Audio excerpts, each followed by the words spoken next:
indi davam edək, elə öz materialımız üzərindən davam edək. Deməli, Home-u keçdik. Home-da dedik ki, əsas məlumatların kopyalanması, hardansa yerin dəyişilməsi, əlavə olunması, formatının kopyalanması, yazıya aid olan parametrlər, hansı ki, ölçünün dəyişilməsi, şriftin forması, registri dəyişmək və s. Abzasa aid olan, əsas burada diqqət etməyimiz olduğu şey, yəni bu yazı sol-sağ düz olmalıdır. Dördüncü düzlənmə. Başlıqlar ortada yazılırsa, bundan istifadə olunmalıdır. Və sətirlər arası məsafə 1.5 standart bunlara riayət olunmalıdır. Bir də dedik ki, mütləq normal rejimdə yazılmalıdır. Yəni bütün yazılar normalda olmalıdır. Digərlərində yox.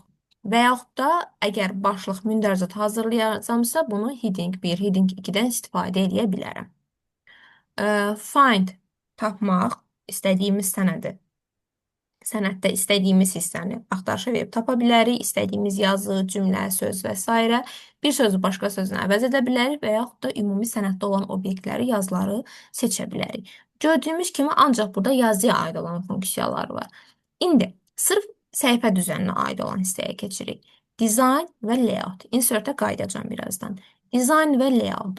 Design adından göründüyü kimi rəng, dizayn. Vərəqin dizaynını dəyişir, rəngini dəyişir, formasını dəyişir. Burada belə çox uzun göründüyünə baxmayın. Əsas bizə lazım olan 3 dənə əmrdir. Hansı ki, köhnə versiyalarda əslində dizayn deyə bir tab yoxdur. Page layout var və bunun içərisində olanlar da page layoutun içərisində yerləşir. Baxın, burada boşluq çoxdur. Sadəcə yeni versiyalarda 2013-dən sonra 13 daxil bu versiyalarda böldülər. İndi dizaynda bizə dedik ki, vərəqin rəngi. Gəlir page color isə istədiyim rəng seçirəm, vərəq rənglənir. Watermarkdan vərəqin arxa hissəsinə müəlliflik hüququnun qorunması üçün yazı yazıram. Məsələn, konspekti mən hazırlamışam. İstəyirəm ki, adım qeyd olunsun və yaxud da kursun adı qeyd olunsun. Hansı ki, yəni başqa söz adına istifadə edə bilməz. Tamam.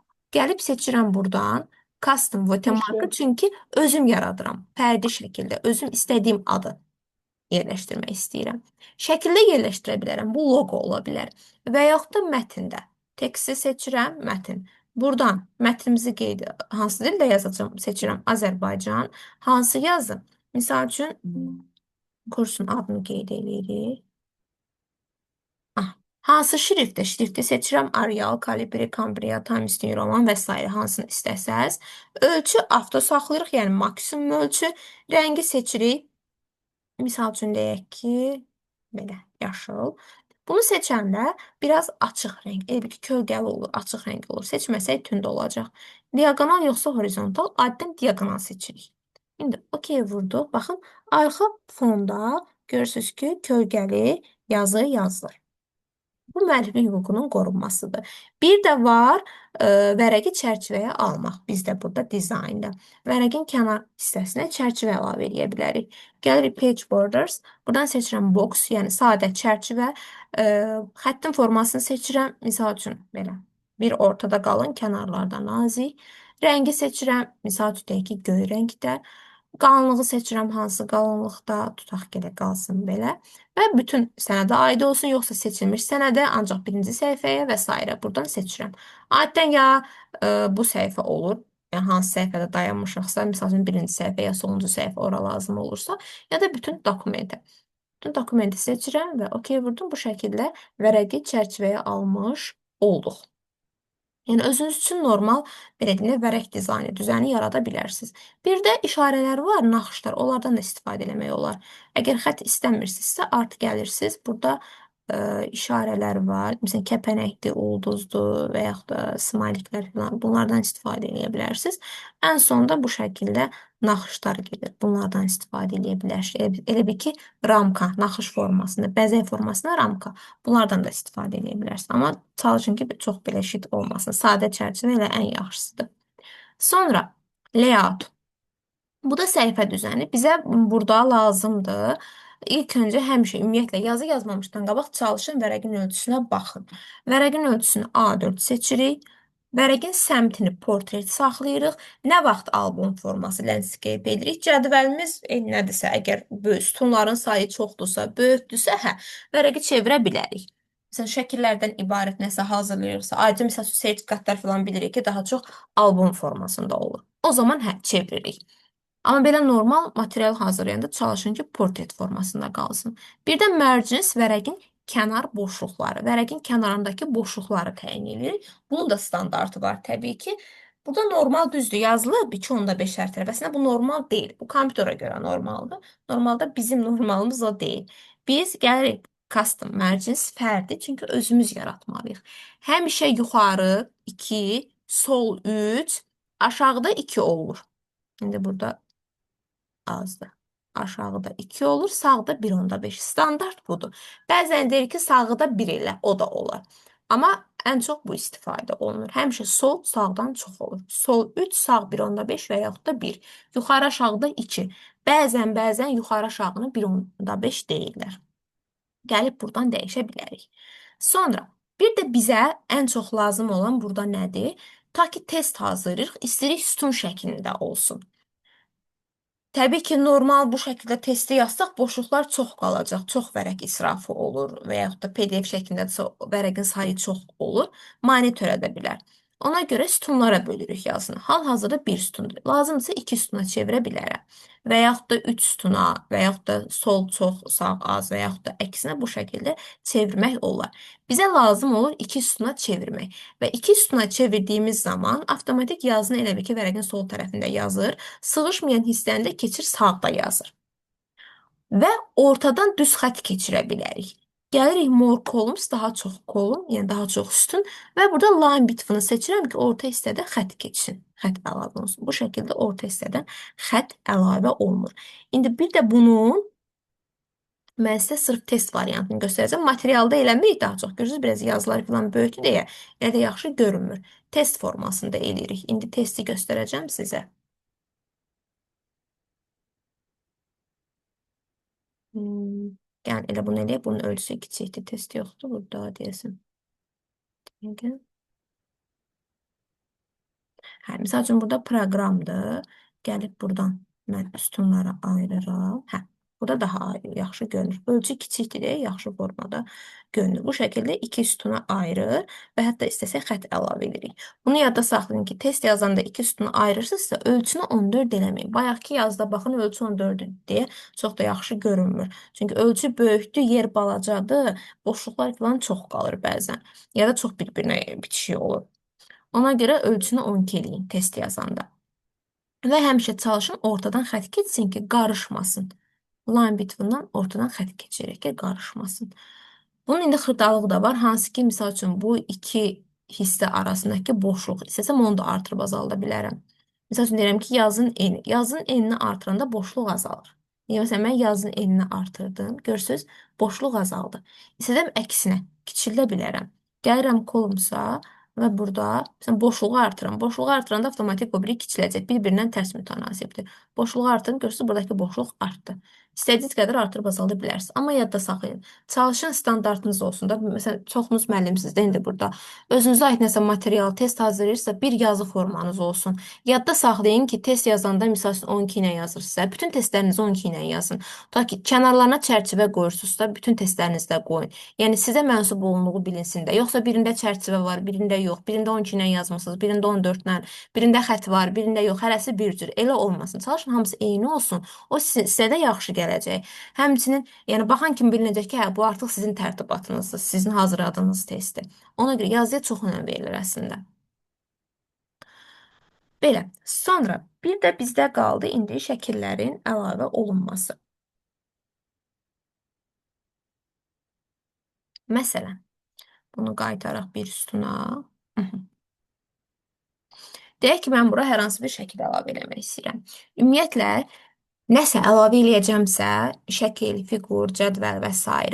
insert tabındadır. Insert əlavə et deməkdir özü. Misal üçün, biz Home-da sırf yazını keçdik, Design and Layout sırf vərəqə aiddir. Səhifənin düzəni, Insert-də vərəqə nəsə başqa bir şey əlavə eləmək, başqa bir obyekt.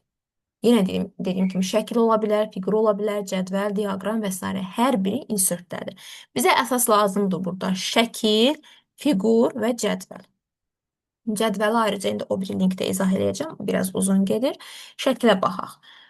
Gəlirəm picture, ya kompüterin yaddaşında olan şəkli, ya da internetdən axtarıram şəkli. Əgər kompüterin yaddaşında şəkli varsa, device seçirik və burada həmin şəkli seçirəm. Məsələn, deyək ki, screenshotda hər hansısa bir şəkil. Məsələn, burada deyək ki, bu şəkil. Seçdim, insert'ı vurdum. Şəkil yükləndi. Və şəkil yüklənəndə format açılır. Mən formatdan şəklin ölçüsünü kiçildə bilərəm. Məsələn, tez gəlib burada ölçünü kiçiltdim bu şəkildə. Ya da ki, küncdən də kiçildə bilərəm. Həmişə şəklin ölçüsünü düzəldəndə ya küncdən, yanlardan olmaz amma. Çünki biz şəkli dartıb yığırıq. Belə olmaz. Şəklin effekti, keyfiyyəti itir. Ya buradan konkret qeyd edirik ki, neçə olsun, ta ki bu şəkildə, ya da küncdən böyüdüb kiçildirik. Birinci işimiz budur. Şəkli yerləşdirən kimi onun ölçüsünü düzəldirik. Lazımsız hissə varsa onu kəsib atırıq. Crop vasitəsilə. Cropu vurduq, qara xətlər gəlir. Ta ki buradan yığıram. Lazım deyil bura. Yığdım. Həmin hissəni kəsdi. Və sonraki üçüncü addımımız nədir? Şəklin üzərində belə bir işarə var. Wrap text. Gəlirəm wrap textə. Əgər şəkil kiçikdirsə bunu seçirəm. Və şəkli istədiyim yer hərəkət edirəm. Bu nə deməkdir? Şəkli hara aparsam hər tərəfində yazı olacaq. Baxın, şəkili gətirdim, yerləşdim. Heç bir əlavə boşluq var, heç nə olmadı. Normalda birincidə qalsa boşluq olacaq belə. Demək ki, şəkil yazının eyni sətirdədir deyə, şəklin hündürlüyü çoxdur deyə, avtomatik sağ tərəfdə bura boş qalacaq. Çünki orada yazı yoxdur. Mən bunu normal hərəkət etdirə bilmərəm. Həm çətin hərəkət olunur, həm də ki, boşluq falan çox görünür, səliqəsiz görünür. Ona görə həmişə mütləq bunlardan birini seçirsiniz. Əslində, bunların da fərqi var.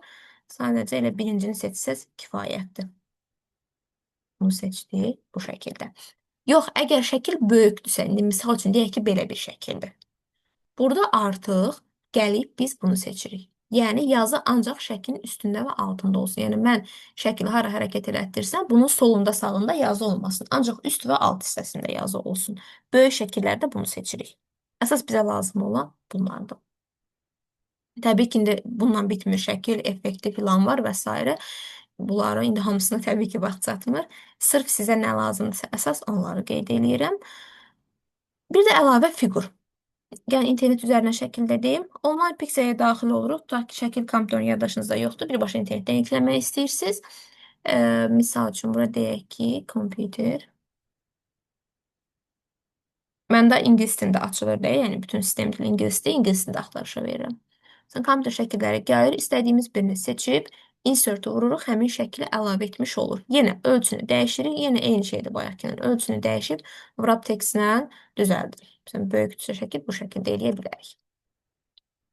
Bir də var fiqur. Əgər fiqur əlavə eləmək istəyirəmsə, burada var shapes. Gəlirəm bura, istədiyim bir fiquru seçirəm. Məsəl üçün düz bucaqlı. Seçdim. Mən burada yerləşdirmək istəyirəm. Tutaq ki, içərisində isə bir qeyd eləyəcəm, yazı yazacağım. Yerləşdirdim. Baxın, yazının üstündə də istəyirəm ki, altda qalsın. Yəni, şəkil kimi olsun da, bayağı kimi. Yazı tam görünsün. Yəni, üzərindəki bu. Wrap text-ə gəlirəm. Və bunu seçirəm. Avtomatik. Yazı da tam görünür şəkildə. Heç bir əlavə boşluq, yəni, ya başqa sıxlıq, heç nə yoxdur. Bunları mütləq eləməlisiniz. Yəni, şəklin əsas o yerləşmədə, o səliqəli görünməsi üçün mütləq wrap text-dən istifadə eləməlisiniz. Yenə deyirəm, şəkil kiçikdirsə bunlardan, yox, böyükdürsə top and bottom-u seçirsiniz ki, şəklin kənarlarında yazı olmasın. Bunu da seçə bilərsiniz. Məsəl üçün, bunu seçdikdə görürsünüz, yazı şəklin üstündən keçir. Digəri isə əksinə, şəkil yazının üstündədir. Onların hər birinin öz mənası var. İstəsə, bunu fiqurun içərisində yazı da yaza bilərik. Normal istədiyiniz yazını yazıb yerləşdirə bilərsiniz qeyd kimi. Sonra bizə lazım olan, misal üçün düz xət çəkirsiniz. Deyirsiniz, xət əyridir. Məsələn, düz xət çəkirəm. Deyək ki, burada düz xət çəkdim. Xət əyridir. Bunu necə düzəldə bilərəm? Format açılanda yenə fiqurda da formatdır. Şəkildəki kimi eyni. Baxın, hündürlük və en. Hündürlük və en. Mən bunun hündürlüyünə baxıram, 0,13. Halbuki düz xətin hündürlüyü yoxdur, axı 0 olmalıdır elə. Bunu 0-a gətirirəm. Əgər düz xəttin hündürlüyünü 0-a gətirsəz, düz olacaq. Bu xətt düppələm düzdür. Yəni, burada heç bir əyrilik yoxdur. Bunda nə qədər istəyirsinizsə, eyni uzunluğunu artırıb azalda bilərsiniz. Amma hündürlüyü, məsələn, mən biraz aşağı olsa, mənfiyə getsə və yaxud da yuxarı olsa, avtomatik əyri olacaq xətt. Ona görə düz xətt əlavə eləyirsinizsə, sırf buradan gəlin sıfırlayın hündürlüyü ki, düz olsun. İndi mən burada hündürlüyü sıfırladım. Bəzən uzunluqla sıfırlaya bilərik. O baxır xəttin istiqamətinə. Xətt bu istiqamətindədirsə, təbii ki, bunun hündürlüyü var axı. Bunun hündürlüyünü sıfırlaya bilmərəm. Bunu sıfırlayacağım ki, əyrilik olmasın. Çünki bir damcı belə əyrilik olsa, bu dəyişir. Bunu sıfırlayırsınız. Hansı istiqamətdə xətt nazikdirsə, həmin hissə sıfır olmalıdır. Bu da düz xəttin çəkilməsi. Sonra insertdə bir də bizdə var klaviaturada olmayan simvolları əlavə etmək. Misal üçün ən çox riyaziyyatda lazım olur bu. Kimyada, fizikada, bunlarda, yəni humanitar fənlərdə istifadə olunur, texniki fənlərdə. Misal üçün mənə sinüs kosinüsdən düstur lazımdır, loqaritma, tangens, kotangens, integral və s. Onların işarəsini yazmaq biraz çətin olur. İndi sinüs asandır, elə sin yazırsan və yaxud da kosinüs yazırsan olur. Amma integraldır, loqaritmadır, qüvvətdə falan bunlar biraz vaxt aparır. Ona görə ən rahatı burada insertdə var, sonda equation, düstur, bir də simvollar. Equation'a gəlirəm, burada var. İşarələr, elə simvollar burada da var. Alfa, beta, gamma, sonra kök altı ifadələr böyükdür, kiçikdir, böyük bərabər, kiçik bərabər hər şey var. Yəni sadə riyazi işarələr. Bir də düsturlar. Məsəl üçün integral. İntegrala aid nəsə yazırsınız. Buradan seçirsiniz, sizə hansı forma lazımdır? Tutaq ki, ikili. Baxın, kvadratlar var. Burada istədiyiniz ədədi yazırsınız. Misal üçün belə. Yazıram təxminimə. Tutaq ki, bu şəkildə. Baxın, integral formasına yazıldı. Bir də əziyyət çəkməyə ehtiyac yoxdur. Hə, orada integralın işarəsini tapım, yerləşdirim, yuxarıda yazım, aşağıda yazım ehtiyac yoxdur. Yəni birbaşa düsturdan istifadə edə bilərsiniz. Bir də var sırf simvollardan. Düzdür, bayaq simvollara baxdıq, equation'da var. Bir də simvolların özündə də var. Gəlib buradan more simbol, daha çox simbol. Buradan istədiyiniz dilin hərfi, işarəsi, hər bir şey var. İstədiyinizi buradan seçə bilərsiniz. Tutaq ki, kimyəvi reaksiya yazırsınız, ox lazımdır. Gəlib buradan tapa bilərsiniz. Sonra, misal üçün bu cür mötərizələrdir. Pi işarəsidir, plus minus eyni anda. Sonra biliyorsun hamısı hərflər. Xarici dilin hərfləri. Bunların hər birindən istifadə eləmək olar. Çoxdur. Bütün əlifbalar var.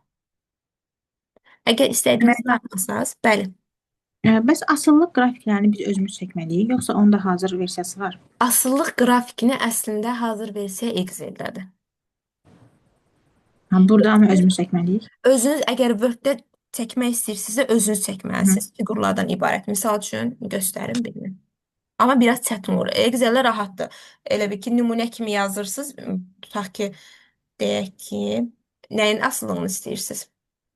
Məndə fən kimyatda, bizdə asıllıq qrafiklər çox olur axı. Hə. Sən sürətin tam ki zamandan və s. Aysa, tutaq ki, sürətin tapılmasına aid bir dənə Excel-də kiçik bir cədvəl qurursunuz. Tutaq ki, sürət bu olanda, tutaq ki, reaksiyanın temperaturu bu və s. Bir-iki dənə nümunə yazırsınız, avtomatik ona uyğun diaqramı özü çıxarır. Qrafiki özü çıxarır. Onu əlavə eləyirsiniz. Excel-də rahatdır. Amma Word-də gərək özünüz əllə çəkəsiniz. Misal üçün, düz xətti seçirsiniz. Belə, bu şəkildə. Əgər oxuldursa, burada oxul da var. Yəni, burada oxul düz xət var. Seçirsiniz bunu bu şəkildə. Biri belə. Bu, indi yuxarı olmalıdır. Çevirməliyəm. Gəlib buradan rotate-dən çeviririk. Bu şəkildə. Sonra bunu kopyalayıram. Ctrl-C, Ctrl-V. Bunu da əyirəm. Ya əyə bilərik bu şəkildə. Ya da yuxarıdan bayaq qeyd etdiyim kimi buradan düzəldə bilərik rotate-dən. Bunu əydim. Bunu da gətirirəm bu şəkildə belə. Qrafik alındı. Sonra içərisinə də oxu buradan çəkə bilərəm. Baxın, əyri xətlər var. Bunlardan istifadə edə bilərəm. Və yaxud da məsələn düz xətt deyirsiniz bu şəkildə. Düz xətt çəkə bilərsiniz. Bu biraz əziyyətlidir Word-də. Ona görə onu ən rahatı Excel deyilir. Bir də əslində kimyadsa Cemdro proqramları falan var. Kimyanın xüsusi proqramları var. Orada da verir. Sırf qrafikləri daha çox müəllimlər orada işləyir. Mənim özüm də yəni kimyaçıyam, orada işləyirəm. Excel-də də işləmək olur rahat. Ya da Cemdro-da, sonra sırf kimyanın proqramları çoxdur. Acı riyaziyyatın öz proqramları var, fizikaya aid var. Daha çox kimyaya aid var. Orada formullar falan biraz qarışıqdır. Yəni xüsusi fənlərin özünün proqramları olur. Excel kimi. Word-dən fərqli. Onların adını deyə bilərsiniz. Məndə kimyadır, amma mən heç birini bilmirəm. Hə, Reaksiyaları əllə yazmalı yox, oluram. reaksiyaların hamısını Cemdro-la. Cemdro. İndi burada yazın, sənə də göndərərəm. Siz WhatsApp-a Aha, yazın. yaxşı. Tamam. Bu şəkildə. Çoxdur. Hə. Dediyim kimi, əllə də eləyə bilərik ya da Excel. İndi Excel biləniniz varsa, Excel düzdür, biraz çətindir, amma asan. Yəni öyrənməsi çətindir əslində. Bir dəfə məntiqi tutdunuzsa, rahat bütün qrafikləri, sxemləri orada qura bilərsiniz. İstər fizika olsun, fizikada da çox var əslində, kimya olsun, digər fənlərdə də qurmaq orada rahatdır.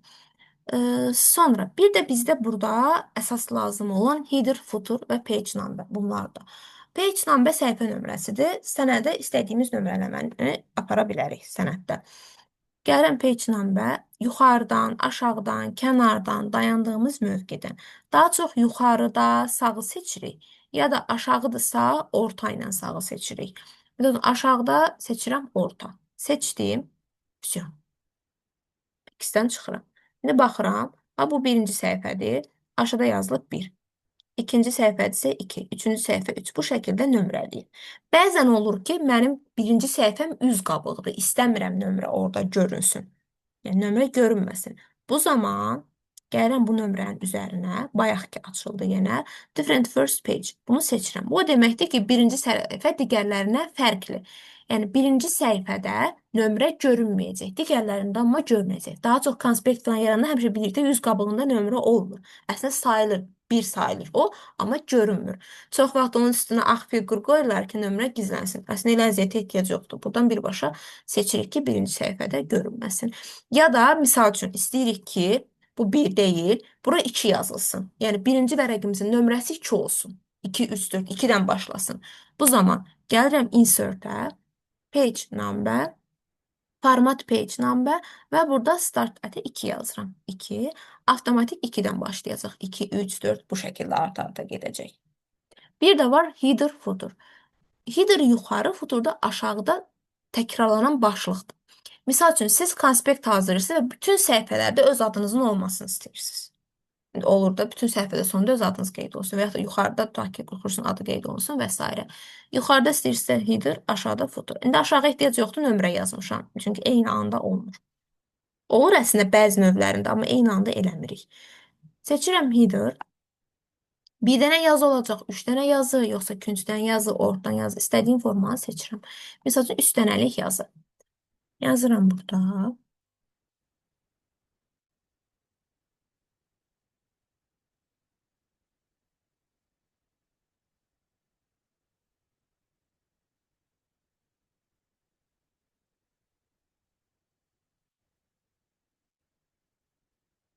Yazdım. Sonra istəsəm bu yazıların ölçüsünü falan da dəyişə bilərəm. Ölçünü dəyişim, qalınlaşdırım, mail yazım və s. Homa qayıdıb eləyə bilərik. Sonra gəlib buradan çıxırım. İndi baxın, hər səhifənin əvvəlində bu yazı olacaq. Hər səhifənin əvvəlində var. Yəni istəsəm ki, birinci səhifədə görünməsin, bayaqki kimi different first page seçə bilərəm. Yenə eyni şey, different first page seçəndə birinci səhifədə görünmür, amma əslində birinci səhifədə də var, sadəcə görünmür. 2-dən başlayaraq görünür həmin yazı. Üst qabığı da əlavə eləmək istəyirsiniz sənədimizə. Cover page var. Gəlirəm cover page-ə. İstədiyim üst qabıq formasını seçirəm. Sizə hansı uyğunsa və yaxud da özünüz də sıfırdan yarada bilərsiniz. Və üst qabığı həmişə birinci səhifədə öz qurur. Ehtiyac yoxdur, siz birinci səhifəni boş saxlayın, birinci səhifəyə boş vərəq artırın falan, ona ehtiyac yoxdur. Ondan sonra üst qabığı seçəndə avtomatik birinci səhifənin üst qabığı ilə sizin yazdığınız yazı ikinci səhifəyə keçir. Onu avtomatik özü düzəldir. Ta ki bunu seçdim. Bu olur üst qabıq sənədin. Və bunların hər birinin rəngini dəyişə bilərəm. Çünki, baxın, bu çərçivə filan hər biri fiqurdur və format açılır. Mən buradan gəlib istədiyim rəngi, formanı seçə bilərəm, dəyişə bilərəm. İstədiyim fiquru seçib, gəlib buradan formasını dəyişə bilərəm. Həmçində yazıları dəyişirəm, öz materiallarıma uyğun yazılar qeyd edirəm. Sonra insert-də bir dənə bizim üçün qaldı cədvəl. Bura kiminsə nəsə sualı var?